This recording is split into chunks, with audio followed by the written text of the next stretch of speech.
प्रस्तावना अर्थात उद्देशिका, जिस संविधान की आत्मा और कुंजी भी कहा जाता है। हेलो एवरीवन, मेरा नाम है नेहा गौतम और आज हम इस वीडियो में जानेंगे इंडियन कॉन्स्टिट्यूशन के प्रियम्बल अर्थात प्रस्तावना के बारे में। एक ग्राफ की मदद से हम जान लेते हैं कि इस वीडियो में किस किस टॉपिक पे बात होगी। फर्स्ट पॉइंट, प्रस्तावना क्या है। सेकेंड पॉइंट, प्रस्तावना में दिए गए शब्दों का अर्थ। थर्ड पॉइंट, प्रस्तावना के घटक। 4 पॉइंट, प्रस्तावना में संशोधन। 5 पॉइंट, प्रस्तावना से हमने क्या सीखा। 6 पॉइंट, प्रस्तावना से पूछे जाने वाले प्रश्न। तो सबसे पहले हम जान लेते हैं प्रस्तावना है क्या। प्रस्तावना अर्थात प्रेम्बल, जिसे इंट्रोडक्शन यानी कि परिचय भी कहा जाता है, इसे संविधान का परिचय अथवा भूमिका कहा जाता है। भारतीय संविधान में प्रस्तावना को पंडित जवाहरलाल नेहरू द्वारा 13 दिसंबर 1946 को संविधान सभा में पेश किया गया था और 26 नवंबर 1949 को इसे संविधान सभा द्वारा अपनाया गया था और पूर्ण रूप से 26 जनवरी 1950 को लागू हुआ। भारतीय संविधान की प्रस्तावना को संयुक्त राज्य अमेरिका के संविधान से लिया गया है और इसकी भाषा को ऑस्ट्रेलिया के संविधान से लिया गया है। प्रस्तावना को संविधान की आत्मा और हृदय भी कहते हैं। संविधान के पहले पेज पर ही प्रस्तावना कुछ इस प्रकार है। भारत के लोग भारत को एक संपूर्ण प्रभुत्व संपन्न समाजवादी पंथ निरपेक्ष लोकतंत्रात्मक गणराज्य बनाने के लिए तथा उसके समस्त नागरिकों को सामाजिक, आर्थिक और राजनैतिक न्याय, विचार, अभिव्यक्ति, विश्वास, धर्म और उपासना की स्वतंत्रता, प्रतिष्ठा और अवसर की समता प्राप्त कराने के लिए तथा उन सब में व्यक्ति की गरिमा और राष्ट्र की एकता और अखंडता सुनिश्चित करने वाली बंधुता बढ़ाने के लिए दृढ़ संकल्प होकर अपनी इस संविधान सभा में आज तारीख 26 नवंबर 1949 ईस्वी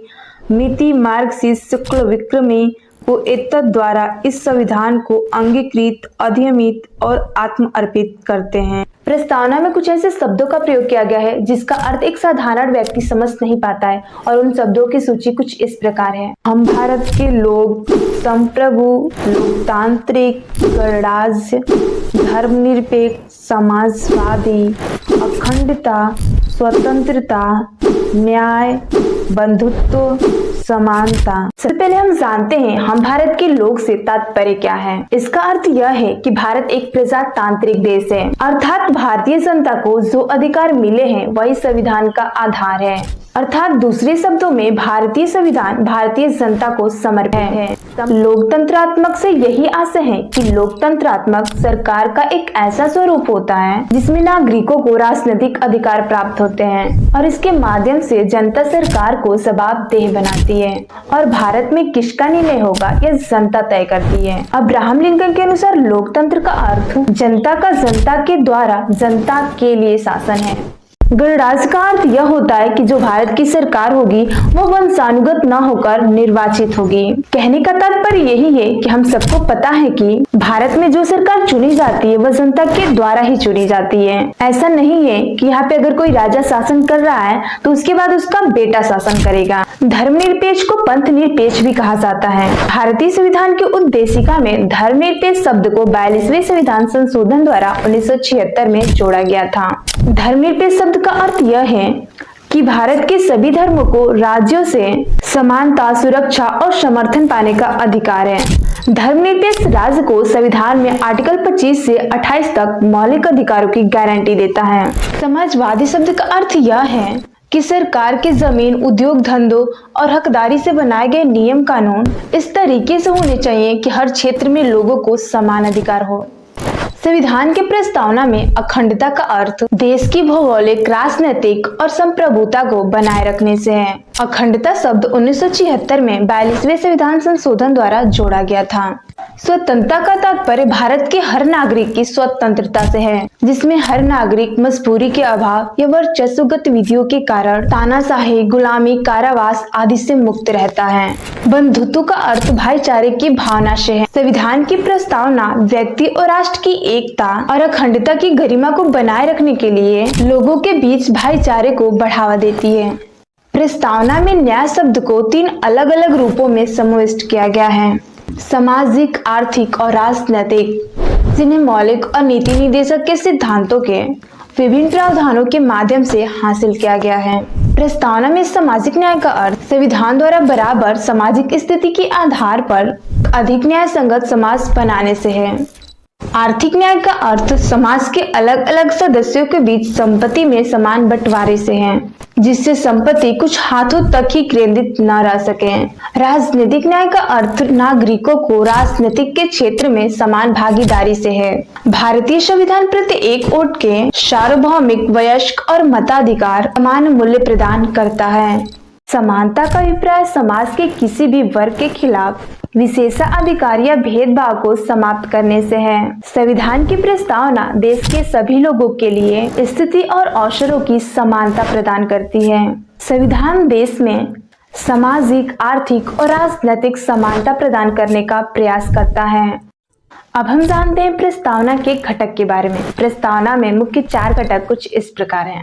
पहला, यह इस बात की ओर इशारा करता है कि संविधान के अधिकार का स्रोत भारत के लोगों के साथ निहित है। दूसरा घटक इस बात की घोषणा करता है कि भारत एक समाजवादी, पंथ निरपेक्ष, लोकतांत्रिक और गणतंत्र राष्ट्र है।